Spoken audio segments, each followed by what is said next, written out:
extensive research, especially on protein.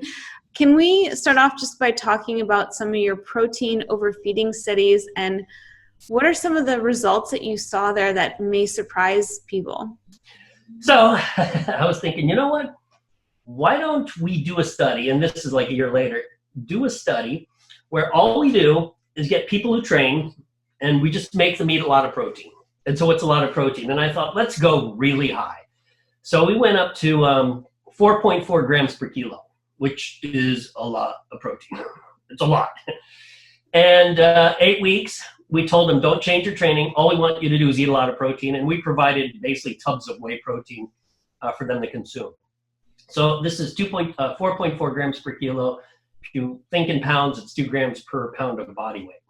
And after 8 weeks, this is what's interesting, after 8 weeks of basically just eating a bucket full of whey protein every day, nothing happened. Meaning body composition didn't change. They didn't gain weight, they didn't gain fat, they didn't gain muscle. It was like nothing, which kind of makes sense in a way because, you know, protein has quite a high thermic effect. Maybe promotes NEAT or non-exercise activity thermogenesis. Mm-hmm. But the problem with that study was this. We had a lot of people dropping out. They literally said, you know what? I thought this would be easy to overeat, but it's actually not easy. It's work. It's work. And so I think we had 25% dropouts. There was a lot of dropouts. And they said, I just can't eat this much. Yep. I can't. I'm like, okay, well. And to this day, there's this one gentleman who says, I'm never touching protein powder again. I'm never touching. You made us eat way too much of this stuff. So I'm like, okay, yeah. Maybe that was too high. So the second study, we dropped the protein intake to about 3 to 3.3 grams per kilo. We put them on a bodybuilding training program. So they're eating a high protein diet, but they're also training differently. They're training just for bodybuilding. And what we found was that the group that ate more protein actually lost more fat, but they gained the same amount of lean body mass. So it seems like there's a ceiling for which X amount of protein will help you gain lean mass, but above it, it won't. However, it might help you lose fat mass, and that's a good thing. And also, we found that it was safe after 8 weeks. Now, people said, well, 8 weeks isn't long enough to show that protein's harmful because, as you know, protein will kill you. At least that's what the naysayers say. You know, so we decided to follow up with some of the more hardcore bodybuilders, and we did a safety study for 1 year. Basically, excuse me, they loved it because we were giving them free protein. Yeah. And, you know, bodybuilders, they love free protein. So basically, here's your protein. Eat as much as you want. Try to stay around 3 grams per kilo if you can. Do it for a year. So after 1 year, we, again, did post measures of blood. Nothing. No effect on kidney function, liver function, nothing after 1 year. Now, the naysayers said, well, what if you go longer? And I'm thinking, wow, they keep changing the goalposts on me. Yeah. So we decided to get the 5 most hardcore bodybuilders, and we said, hey, how about we just keep giving you free protein? They're like, okay, sure, we love protein, and we'll follow you for another year. So it'll be 2 years. And after 2 years, nothing. We didn't find anything. No change in kidney function, liver function. So I think it's safe to say that if you're on a high protein diet, even for up to 2 years, and I'd say for however long you want, it's not harm your kidneys or liver or anything.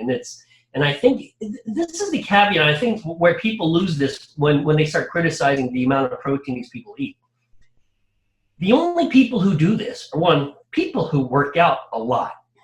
If you're sedentary, I don't know any sedentary people who go to the grocery store and say, you know what, I'm going to buy me a big tub of whey protein and I'm going to eat a lot of it. Nobody does that unless you train like crazy.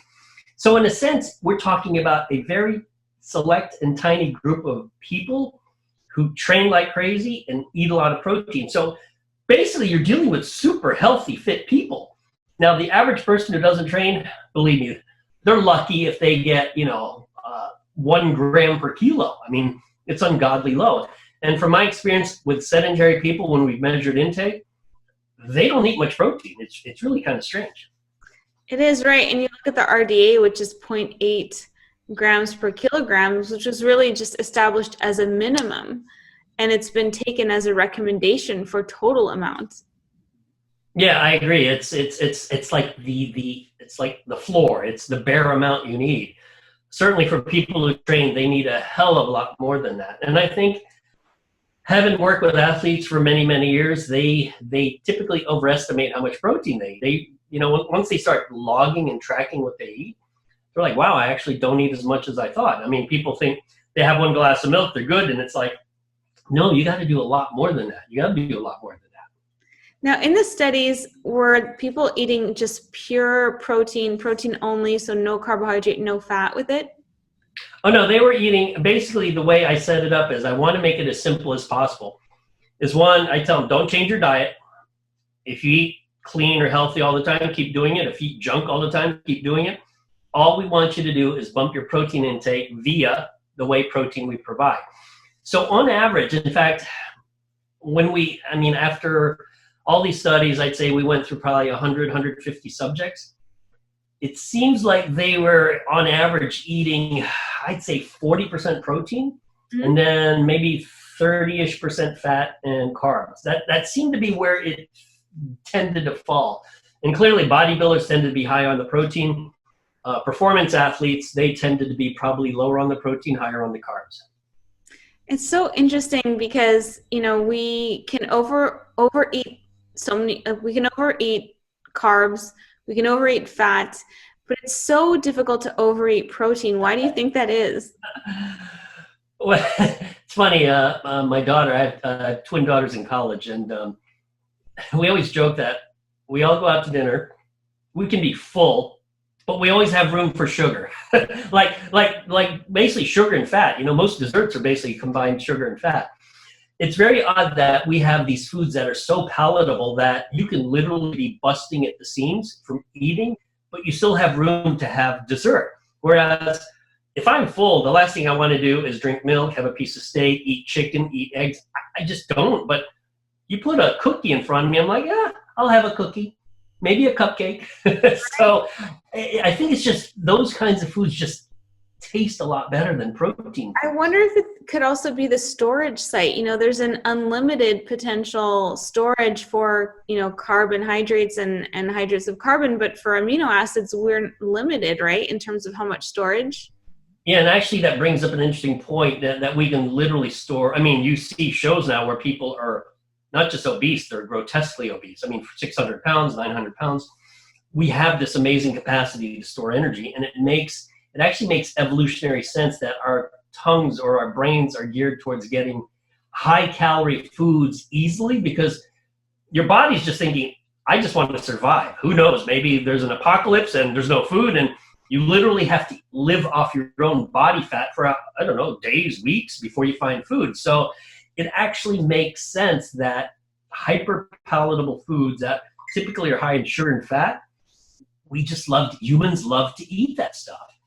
Yeah, we're literally wired to go after it and to sort of shut off our satiety.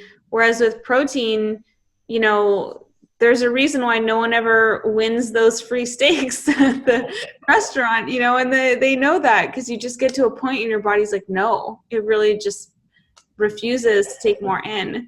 Have you tried to do those 48-ounce steak contests? A 48-ounce would be probably, I really want to do one of those contests because I can put down a lot of protein, a lot of meat.